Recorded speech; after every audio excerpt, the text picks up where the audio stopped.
Good morning, everybody. It's Wanda here with today's tarot.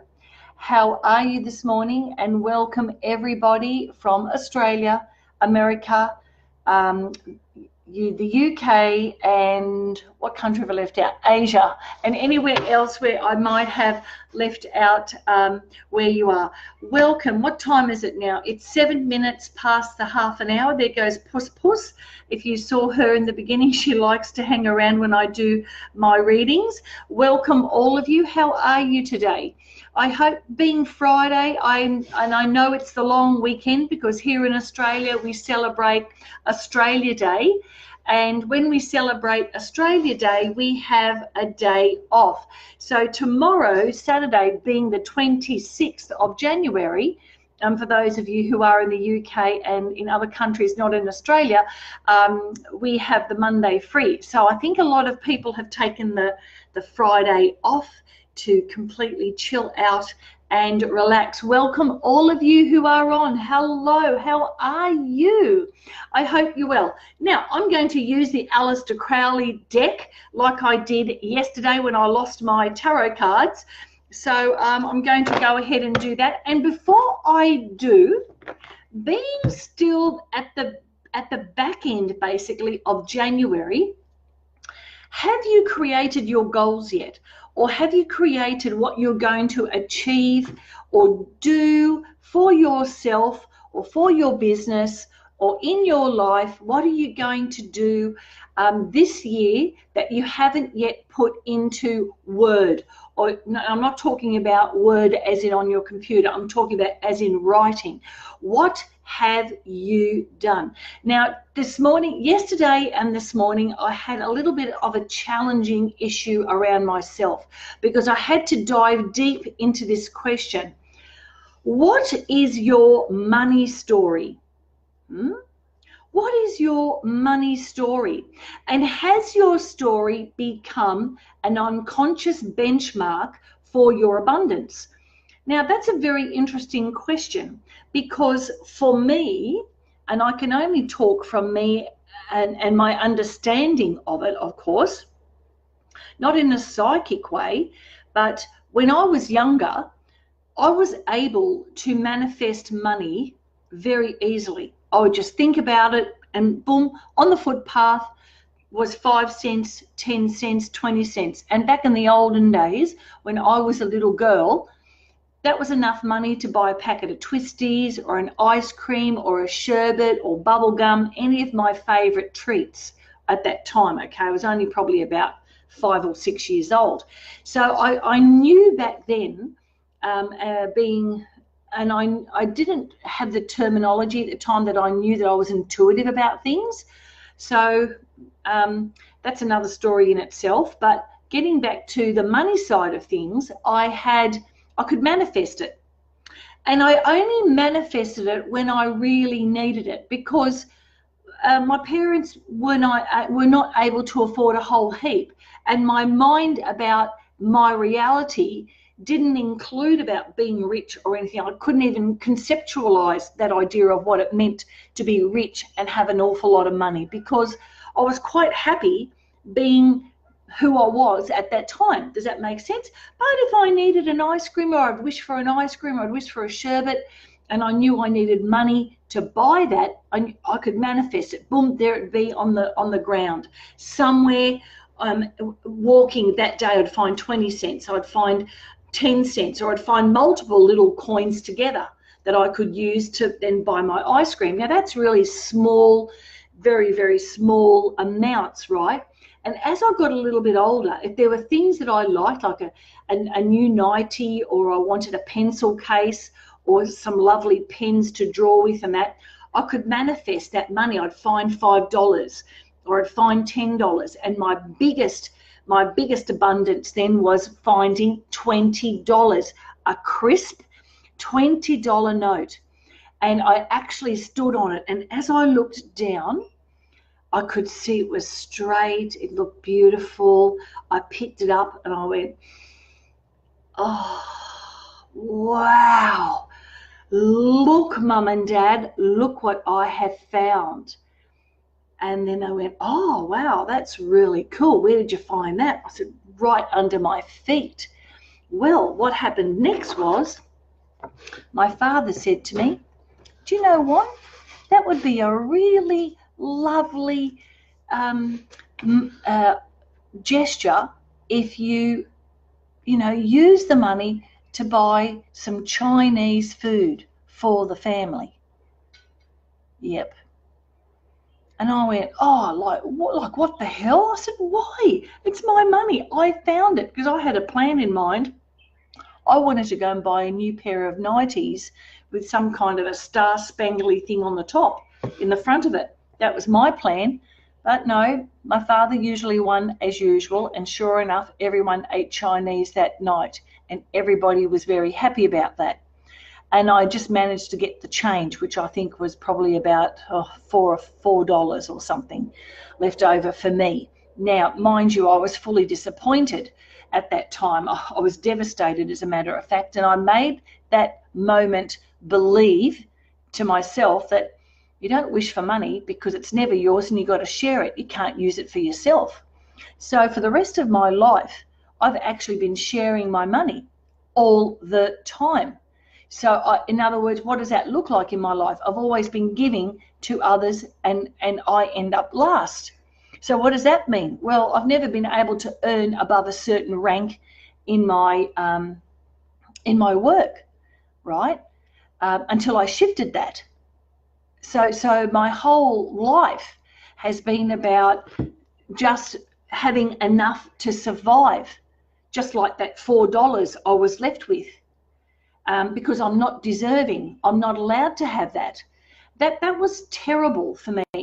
That was a terrible moment for me. And when I realised that, I was even more devastated to think that I had spent a lot of my life, working on the idea that I really wasn't worth it, and that if I had money, I had to give it away. So I thought, well, if I have a little bit, I can always keep that little bit. Does that make sense? What's your money story? So here I am now in a business that I do, aside from my tarot and aside from my art classes that I do. I'm in a business where I'm really very much connected to the community that I'm working with, right? And we talk a lot about these issues of money and our abundance and what are our thoughts about that, and our past thoughts that we have not really consciously realized that we have created for ourselves a belief system around that. So what is your money story? Have you been like me, sort of living in lack, in other words, for a lot of your life, being happy with your lack because you've got that much, but never being able to expand beyond that? Now that is so clear to me. So in my learning today, I'm offering this to you because I think it's something to think about. So what is your money story? And what is the belief that you created around that? Now, does it mean that my mum and dad were wrong? No, it doesn't. They were operating from their mindset. And does it mean that I was wrong thinking that? No, because in all truth, that money was my manifestation. And money is just an energy, right? There's really no such thing as money. We just, in our society, we are made to believe that money is real and we have to, earn it, whereas we can really, really desire it. And the thing is, what you've got to understand is, what are you prepared to do in order to receive it? What service are you going to provide? And so all in my life, I've received lots of wonderful things from clients and everything, but it's never been in the form of money, unless, of course, it's been like people have wanted to say, Wanda, can you do me a reading or something like that, or in my work. Right, so the gifts that you receive, the gifts that I've been given over the time, that is like money, but in a different way, if that makes sense to you. Let me know if I'm making sense to you, what I'm saying, what I'm talking to you about. So this is very, very important, and I didn't realize actually how bad or how lacking I was in money until I started doing the personal development program within the system that the system, the online system that I'm working with right now. And I hadn't realized, and I thought, oh, okay, I got that part. But really, that moment when my dad said to me, use it to buy Chinese for your family, it took the whole joy out of it for me. And so therefore, not only did I make up my mind that, oh, you only get the remnants of it, that you've got to share your money, and even when I was unwilling to do it at the time, that also money doesn't bring you joy. Money does not bring me joy, because as soon as I got it, it gets taken away. So that makes a lot of sense, doesn't it? But that's the story that I made up. So I've lived most of my life struggling, struggling with money, paycheck to paycheck kind of living as a single mother, all that kind of thing. Money did not bring me joy, not at all. And I never won a lottery. And sometimes if I won like a $5 scratchy or something along the way in my life, oh my God, I was super happy about that. Now, I wanted to draw your attention to this because this book really helped me get down to the deep level of where my limiting beliefs were around money. And I don't have the book, but I've got the PDF. There it is. It's called A Happy Pocket Full of Money, and I think you can get it for free on the internet. Hang on a sec. Can you see that better? And it's by David Cameron Gikandi. Gikandi or Gikandi. Anyway, sorry about that. The lighting's a bit yuck today. Anyway, so this book really helped transform my idea about money. So you might want to have a read of that and investigate. So if you're like me, wanting to create 6 figures this year, oh my God, I'll make myself laugh. But seriously, why not? Why not? You don't have to be an accountant. You don't have to be a money expert. You just have to know the how. And by the how, you get rid of some of those deep layers, those deep beliefs about money. In the last 10 years, I must admit that since my awareness has developed about that, money has been very good to me in so many ways. I was able to do some traveling, several travels, several things with build my business, and it's been very, very wonderful for me to live in this abundance. And I have a really deep dream for further abundance, because it's not just about me anymore. It's about what I want to give to the world, and I need the exchange of money to be able to have that happen.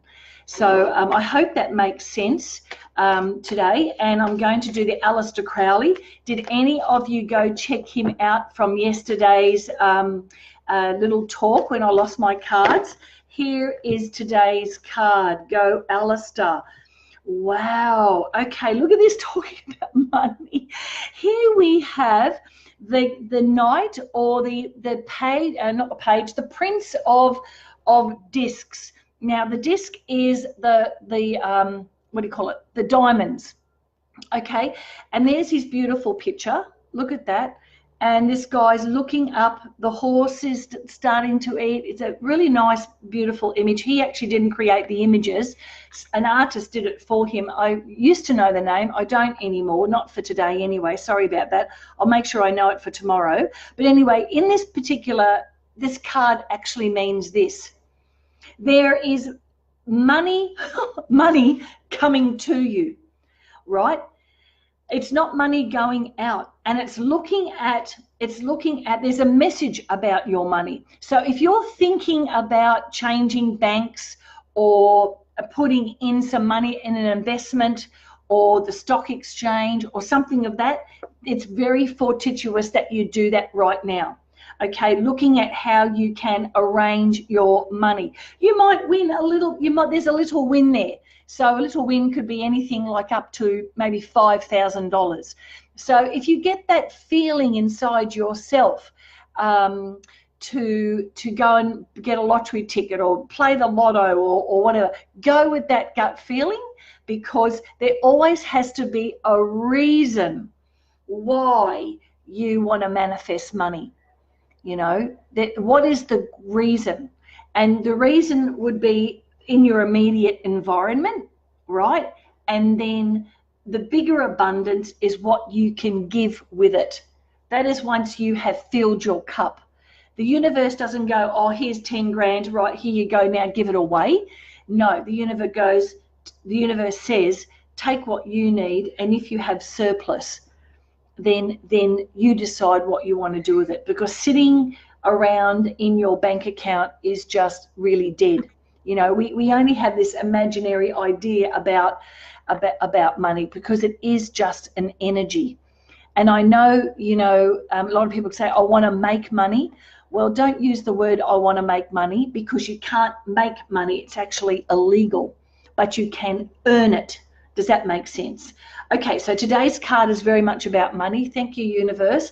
And it's coming to you. It's a message, something new coming to you, an opportunity. It could even mean a little pay rise, and that is absolutely wonderful. So that is the card for today. Now, I'm going to use the Angels of Atlantis to read for somebody today. Oh my gosh, look at this. We have got a boy happening. A boy, I should really say a man. And your name is Scott. Hi, Scott. Love your hat. Scott J. Douglas. How are you? I hope you're still on. If you're not, doesn't matter. I'm going to read for you anyway, because we all know that when I'm reading a card, it's always for me, it's for you, it's for this moment. And those who watch the replay, awesome. Okay, how are you all, by the way? It's lovely to see all your names. I'm getting to know your names more and more as the days go on, that there's some of you who are following my more today's tarot. So thank you for that. All right, so sorry, here's the book. Dearie me. Didn't sleep very well last night. Had some deep healing yesterday. Oh my gosh, threw me completely into the past, but we deal with that, because when we are working on our ascension and we are working on ourselves and we are learning to be the better version of ourselves, we must be open to healing our past and those different layers of the past and how they manifest in our reality, because we really know our abundance. Okay. Wow, I love this. Okay, so for you, Scott, here we go, darling. It is the angel Hanael, and the card is about hope. Now, Scott, if you've been struggling, or if there's someone unwell in your family, or if you yourself haven't been well, that's what I'm sort of feeling. If you have, and it's not just a physical illness, it could even be maybe a mental illness, like depression, for instance, or there's someone in your family that has that. Here's the card's answer for today, and it's about hope. And what does that mean? It means that there is a light at the end of the tunnel, that you have the blessing from God that everything is going to be okay, and everything is how it is meant to be, right? And some of us sometimes struggle when we are seeing a loved one who is really unwell with, you know, terminal illnesses, and we think to ourselves at those moments, is there something I can do? Is there something that I can change? Is there something that I can help this person with? But ultimately, a person who is unwell has to make that decision about their life for themselves. And it's only very difficult for you as the bystander to be watching this at this time. And what can you do? Then you ask the divine universe, the divine energy, the God source, God, however you, spirit, however you want to call it, you ask, is there an answer? Is there something I haven't seen? And let the divine knowledge speak through you. And that will come in to you with a hunch that will give you an idea of your next best step. and you ask the question, like, what can I do about it? No. And you ask, like, is there an answer that will help my mum, my dad, my family member to the height for their good and for the highest good of all? Because maybe your mum, your dad, your family member have decided that this is the way they're going to exit. Does that make sense? That's a really tough thing to sort of think about, but it's quite true.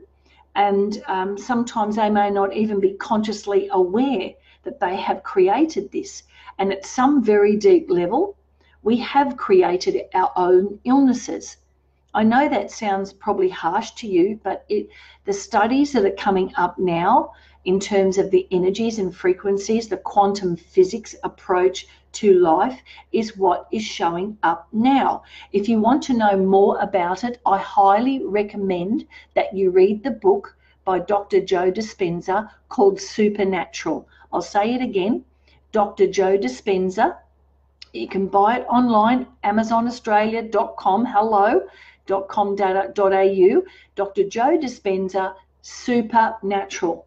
And this guy is a doctor, and he tells you his story, and the book is quite thick, and it shares, you can also get it in audio too, and it shares the informations and the indicators that are showing what is actually creating the disease and how people have actually healed their lives.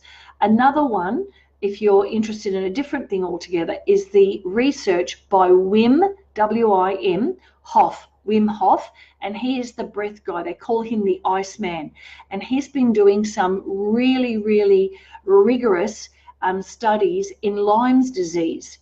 And with breath, and how people are transforming their lives by using the breath and a different way of thinking. So they're very powerful things to be looking beyond. Don't forget what's in a book. You know, look and discover what new things are available. Our body is such a fantastic mechanism because it has the power to heal itself if we deal with our emotional baggage. Anyway, that's it from me today, guys. Scott, darling, I hope that's been really helpful for you. And I'm not saying that there's anyone ill in your family. I'm not saying that at all. But what this is a card for hope. It's a card for you to keep going on your journey, that there's a light at the end of the tunnel, and that God is with you, that the universe has got your back. I always say that, don't I? All right, and we've got some money coming to you, and if you haven't fixed up your finances, just fix it up. But if you get that urge to go buy that lottery ticket, what the heck, why not? And you know what? You can say something like, whatever money is coming to me, thank you, thank you, thank you. You know, one of my clients actually said to me yesterday that she was thinking about that, and a client from 4 months ago had actually contacted her and said, oh, hi, I've just put in some money that I owed you from 4 months ago, $500. Thank you very much. Now, that's what I call amazeballs. It's a gift. Okay, so this will be a gift. If it's your birthday or your incoming birthday, you might even get an early birthday mark. Guys, I think I've talked long enough this morning somehow. I probably bored you out of your brains. But look, I hope you got today's message. I hope it's been helpful. Have a really beautiful day. And that is for this weekend. Okay, and I will be back again on Monday.